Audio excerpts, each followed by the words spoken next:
Salut à toi jeune golfeur, aujourd'hui on va parler du handicap et de l'index. À quoi ça sert et comment le calculer. Donc reste bien jusqu'à la fin de la vidéo pour tout comprendre. Pour commencer, au golf, il y a deux notions très importantes. Il y a le handicap et l'index. Ce sont deux choses différentes, mais elles sont similaires, vous verrez. Tout d'abord, le handicap, ça permet de déterminer donc le potentiel de l'athlète, du joueur. En fait, pour faire court, si on n'avait pas de handicap, on ne saurait pas quel est le niveau du joueur contre lequel on va affronter. Donc ce que tu dois retenir, c'est que chaque golfeur a obligatoirement un handicap, donc de 0 à 54. En fonction de leur niveau, donc de ton index, tu vas être classé selon 5 catégories. La première catégorie des index sont les personnes qui sont entre 0 et 4,4. La deuxième catégorie sont les personnes situées entre 4,4 et 11,4. Troisième catégorie, ce sont les joueurs situés entre 11,5 et 18,4. Quatrième catégorie, ce sont les personnes situées entre 18,5 et 26,4. Et on arrive à la cinquième catégorie, les personnes qui sont au-delà de 26,5 jusqu'à 53,5. Mais du coup, ça sert à quoi le handicap ? Vous pouvez prendre le handicap comme une source de motivation et de défi pour essayer de grimper dans le classement afin de progresser. Ça permet aussi aux joueurs de niveaux différents de pouvoir s'affronter équitablement. Prenons un exemple. Imaginez une personne de handicap 0, que l'on appellera scratch, et une personne de handicap 20. Qu'est-ce que ça veut dire ? Ça veut dire que la personne de handicap 21 aura le droit à 21 points de plus que le joueur qui sera scratch. Donc, il aura droit à 21 coups de plus, tout en restant égalité avec le joueur scratch. Et maintenant que vous avez appris à quoi ça servait, qu'est-ce que c'était le handicap et l'index, on va apprendre à le calculer. Donc, pour ça, il y a une formule mathématique assez complexe. Je vous l'affiche juste ici, à gauche. Voilà. Donc, la formule du handicap, c'est index fois le slope divisé par 113 plus le SSS plus le par. À première vue, tout ça, ça a l'air très compliqué. Mais vous inquiétez pas, je vais vous expliquer. Donc les plusieurs choses à savoir, comme on l'a vu tout à l'heure, c'est l'index. L'index, qu'est-ce que c'est ? Comme on l'a dit tout à l'heure, c'est le niveau de jeu du joueur. Ensuite, passons au slope. Le slope, c'est la difficulté du parcours. Ça peut aller de 155 à 55. Un parcours de difficulté moyenne à 113 de SSS, comme marqué sur la formule. Donc plus le slope est supérieur à 113, plus le parcours est difficile. Et inversement, si ça va en dessous des 113, c'est de plus en plus facile. Parlons maintenant du SSS, le Scratch Score Standard. Ça correspond à la difficulté pour un joueur Scratch, comme on vient de le voir, c'est une personne ayant 0 de handicap. En toute logique, le SSS est très proche du par du parcours. Et pour finir, le par, c'est le score idéal qu'un joueur doit faire sur le parcours. Voilà. Donc maintenant, vous savez comment calculer votre index, votre handicap, et vous savez à quoi ça sert. Voilà. Maintenant, pour finir cette vidéo, je vais aller faire 4 trous sur le parcours de mon golf. C'est parti.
vu qu'il fait presque nuit, je vais essayer de faire le dernier trou et après je rentre. Et je publie la vidéo. Donc vu que vous voyez déjà la vidéo, mais là on est vendredi et j'aurais publié sûrement samedi vers aux alentours des 9h. Ouais, voilà. Mais ce que je peux vous dire pour l'instant sur l'index, de 3 choses. Donc vous commencez à 54 et puis après jusqu'au 30, c'est assez facile. Les 30 premiers sont assez faciles. Si vous vous entraînez au moins 2-3 fois par semaine, c'est assez facile de baisser. Ensuite, vous arrivez vers les 26,5. Moi, comme j'étais dans un golf compact, ils interdisaient de baisser en dessous des 26,5 parce qu'ils trouvaient que c'était plutôt assez facile. Voilà. Et ensuite, la partie la plus difficile, c'est de baisser en dessous de 26,5. Donc moi, j'ai mis 2-3 ans à passer en dessous de 15. Là, je suis vers les 13,5. Et j'essaie toujours de passer du coup vers les 7,5. Ce qui est le plus difficile, vraiment pour moi, c'est le plus difficile. Essayez d'être régulier. Il faut essayer d'être régulier déjà sur vos entraînements et sur vos performances. Voilà. Et essayez de baisser au maximum vos scores et ça le fera. Voilà. Et ne lâchez rien, vraiment. Faites pas un burn-out, je vous interdis.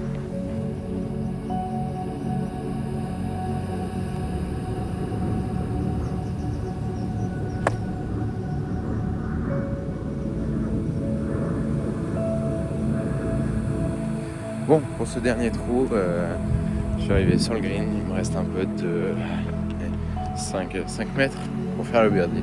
On va quand même essayer de faire le birdie pour finir. Allez.